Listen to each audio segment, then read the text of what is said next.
also, the other interesting phenomenon about my show, and I can say this now that it's done, is that we were a phenomenal hit in the red states.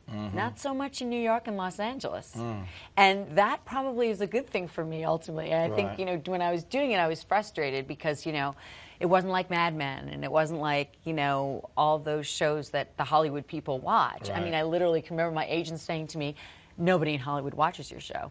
And I was insulted initially, but now I think of it as actually kind of a good thing. I think I get it, but why stronger in red and not so strong in blue? I think I understand it. I think because we were just never thought of as the cool hip show, and also I think that people underestimated the greatness of the show because it was a procedural.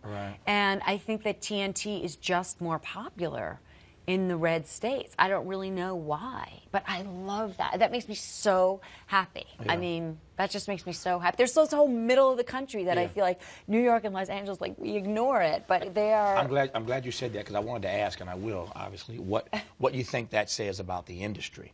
That I think that you know, we have a narrow view. I really do. I think that people who live in New York and Los Angeles, they have a narrower view of the way people behave, of what's important to people.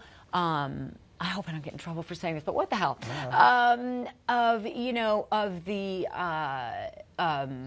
of race, of acceptance of, you know, you know, abortion and women's rights. I mean, I think that there's a swath, there's a, you know, I mean, there's a huge difference between what people politically believe and what interests people in Los Angeles and what interests people in New York and what they believe politically. It's just a very different, I think, and I think to ignore that is really cutting yourself out of a huge part of the population that I feel, I don't know, I feel they're underrepresented, and I think that was the great thing about Brenda Lee, one of the great things.